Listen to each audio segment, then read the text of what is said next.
Hey, good morning everybody, and welcome to the vlog. I hope the start of your day is amazing. My day, well, this is how it started. I looked into butterscotch enclosure, and butterscotch shed out, destroyed it, pooped, and everything. Unfortunately, Bruce usually takes care of butterscotch. I'm going to be honest with you, this is the one enclosure I'm not a fan of cleaning because look at, this is how high up it is. Now the reason we like to keep her up here is because she lunges out and actually does a really cool show when she feeds, so it's kind of the perfect cage for her. She's also a little bit like Lucy, where you never know how she's going to act. Look at her right now. She's just perking up right now, coming up right here. If I open this cage, she would take a jump at me 100%, but I have to somehow get her out of her cage, get her in soak, clean this entire cage up, get fresh water, do all this other stuff. Like I said, I wish Bruce was here because he usually tackles this cage for me, but today, let's go ahead and see if we can do it. It should be pretty fun, considering I also have a broken toe, right? So let's just go ahead, get everything together, start our day with a crazy snake. What better way to start the day? I think you, me, everyone, push our problems aside because it's going to be an amazing day.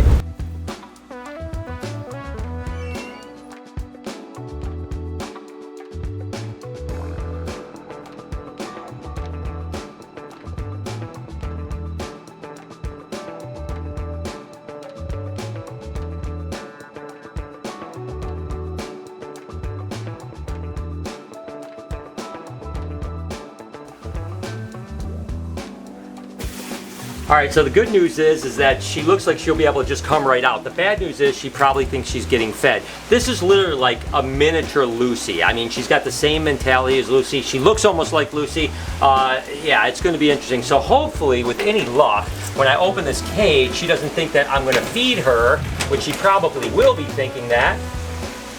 And I just have to be very careful to see what she's going to do. Right now, she's like, alright, are you feeding me? But I want her to kind of come out, so I don't have to, oh, yep. Oh, that's a sketchy snake right there. Come on, girl. You're okay. You're okay. Come on. There she goes. Now, we'll just, oh my God, what? Just gotta make sure she knows I'm not food. Oh gosh, I tell you what, this snake gives me the goosebumps when I'm messing with her, but she's being real cooperative now. As long as she doesn't come back and bite me, and she does have a tendency to sometimes out of nowhere strike, so we have to be a little bit careful for sure. Thanks, Bruce, for taking the day off today.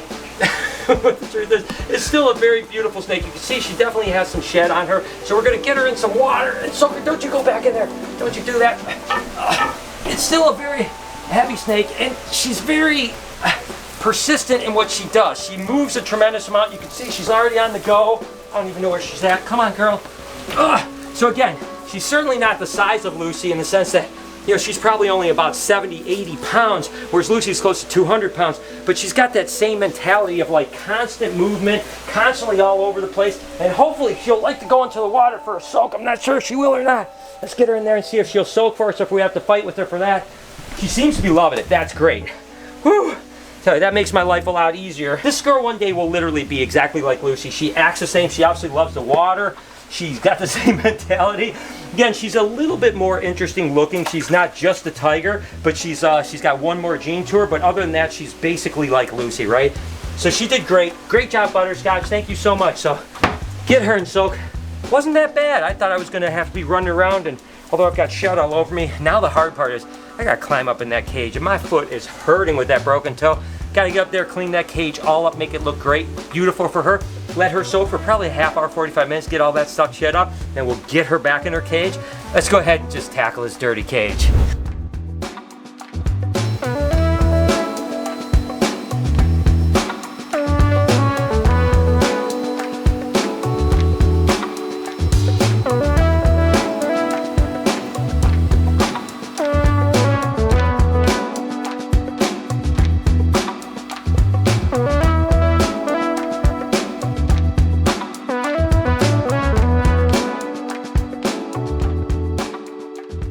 Just walking through and notice that Al is just in a perfect coiled position right now. He's actually opaque and in shed, but nevertheless, even that, I just find absolutely amazing. I mean, it's just super cool when you see a snake coiled like that. I don't know what it is about it. It's just awesome. And he looks beautiful, even deep in shed. And when he sheds out here in another 4 or 5 days, whoo, doggy, he's gonna be insane.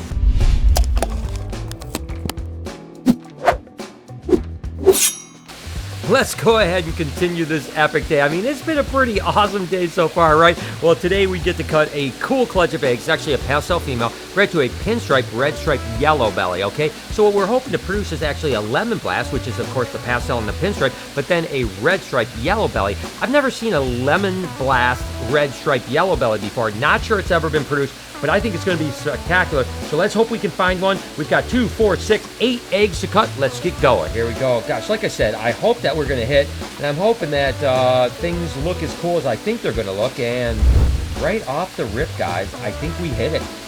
Wow, wait a second. I'm not sure if it's a yellow belly, but it's definitely a lemon blast, definitely a red stripe, and I think it's a yellow belly. I think we may have hit it right off the rip, guys. I mean, it's really cool. I didn't know how the red stripe and the lemon blast were going to actually mix together, and that one thing is incredible. Unfortunately, can't tell if it's a yellow belly yet until it probably climbs out, or if maybe we cut another egg that looks radically different. We'll know, but definitely a lemon blast red stripe, possibly the all-gene animal. That is amazing on the first egg. So we still have 7 eggs to go. Let's go. Wow, what a way to start the clutch right off the rip, right? And look at, whoa, whoa, whoa, I think we got a second one. We definitely have a lemon blast, red stripe, possible yellow belly. I can't tell if it's a yellow belly yet because you just can't see the size and how things are. But wow, 2 in a row, guys, 2 out of 2. Wow, and we still have 6 eggs to go. This day is awesome. Let's keep going. And again, that red stripe gene is just something that's really cool, especially when you get it into clown and stuff like that. And right, okay, cool. We actually have a pinstripe, red stripe, and it looks to be a yellow belly. So right now we are crushing it. We've got pinstripe, yellow belly, definitely red stripe, looking good. 3 eggs, 3 amazing outcomes so far, and we still have 5 eggs to go. Well, I tell you what, I wish every clutch was this way so far, but hey, we got 5 eggs to go. Never know what's going to happen. And right off the rip, we've got a normal, no, it's a red stripe. So this is good. This is just a normal red stripe. Not anything too much. Single gene animal, still really cool. 4 eggs to go. We started so good, guys, that it's, you know, it's almost insane to think we could keep that momentum going. But look at here, we've got, okay, now for sure, 1,000% for sure, this is a lemon blast, red stripe, yellow belly. Now I'm thinking the other 2 are probably just lemon blast, red stripes, not yellow bellies.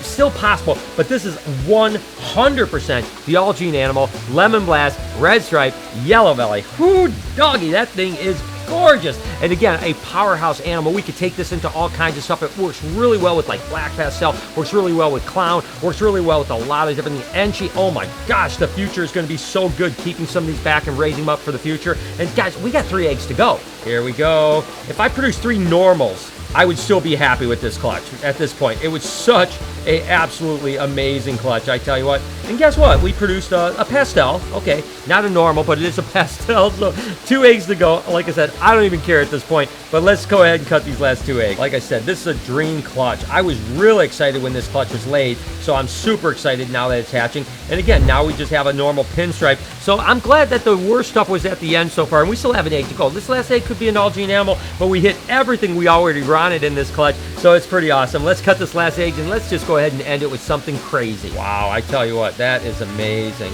Wow. Okay, what do we got here in the last egg?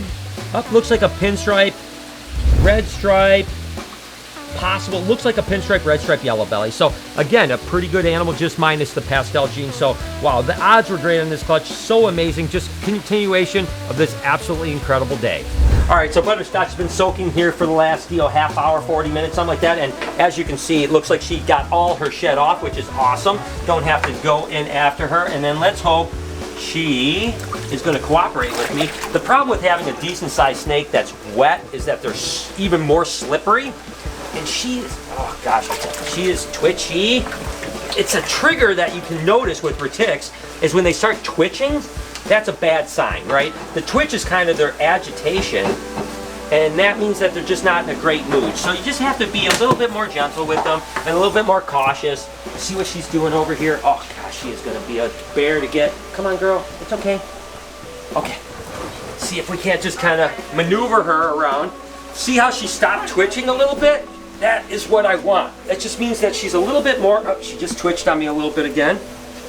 But there's a lot of other little tells that you have to look at too.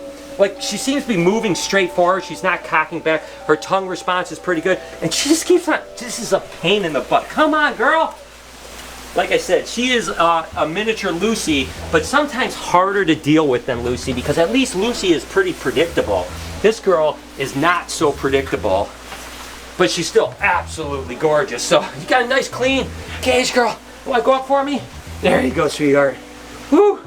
To tell you what, I was a little worried at first when she started twitching at me. I was thinking there was a good chance she could turn around and take a pop at me, but she seems to be doing really well.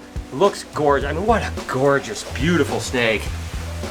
In the next day or so, we'll give her a meal, and we'll have the old toss the rabbit in the air and have her catch it out of the air trick, because she is pretty spectacular, and that's why we keep her in this upper cage.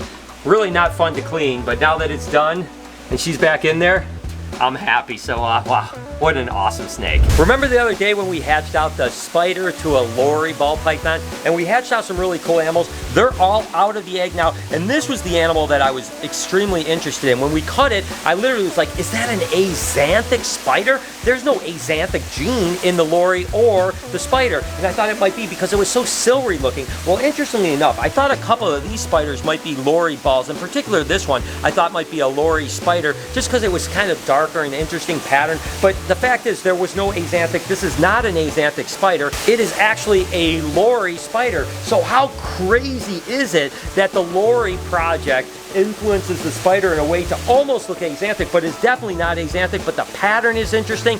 Everything about this snake is super dope. I tell you what, the Lori project has been resurrected for sure. A lot of really cool stuff is coming out of it. I'm excited. You know, the Super Lori leopards, that banana Lori stuff was crazy. My buddies produced a banana Super Lori. I mean, there's been all kinds of really cool Lori stuff produced this year. So I tell you what, it's a project that I slept on for a long time, but no longer. I am all into the Lori project right now, and this animal just really even invigorates me more. I mean, just think of all the potential we have in so many projects with this Lori. I mean, what's a Lori clown, banana Lori clown, Super Lori pie, Super Lori leopard pie? There's so many opportunities, so it's really cool. Couldn't be more happy with the way these guys hatched out. It just gives me so much energy for the future. This next year, we're gonna produce some really cool Lori combos. You watch out, this is gonna be a big project. As I was looking at this clutch one last time, admiring them, ready to put them back in the incubator, I noticed something, and it's right here. This is what they would call an umbilical twist, right? So the umbilical is actually twisted around the snake. Another reason why it's a good idea to cut eggs. To be honest with you, this snake may not hatch if I don't try to save it. Now, I'm not a big fan of like taking a snake out of the egg when they're so yoked, so I'm gonna try not to do that, but I'm gonna cut more of the top off so we can see what's going on. And again, what happens is this umbilical just somehow is twisted. Oh, it's twisted around its head. Look at that right there. Now that could actually restrict its breathing and actually kill the snake. Now I'm doing the best I can do to just, it looks like this might be an easy fix. A lot of times you have to take the snake out, get it untwisted and stuff like that. In this case, watch, I'm gonna just do this.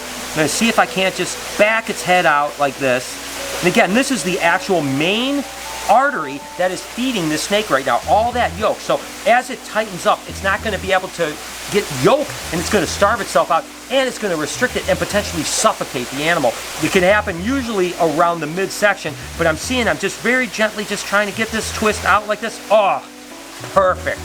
Absolutely perfect. Now the head is freed up. The actual animal can get the yolk in. It's not going to kill it. I mean, literally, guys, I've seen so many snakes dead in the egg because of the umbilical twist. So the fact that we caught that from egg cutting and actually just saved the snake's life is absolutely amazing. It'll be fine now. It'll hatch out. So actually, super simple fish. That was probably the easiest fix I've ever had with an umbilical twist. So there it is, guys. Thank gosh we saved this little guy's life. Wow. I'm glad I saw that, because if I wasn't just peeking back in it, I might have missed it, and that snake may not have lived. Pretty eventful day, right? Butterscotch gave us a handful. Had that really cool clutch of snake eggs. I mean, wow, I cannot wait till they hatch out. And we got to save a snake with an umbilical twist. I mean, how awesome is that? As a matter of fact, if you enjoyed that video, you can check this video right here, the egg-bound snake that I saved years ago. That was one of my most popular videos ever. You could also do me a huge favor. Can you, right up here, subscribe to my podcast channel called Checking In. On this side right here, you can subscribe to this vlog channel, turn your post notifications on. Have an absolutely wonderful day. Remember, be kind to someone, and I promise I'll see you tomorrow.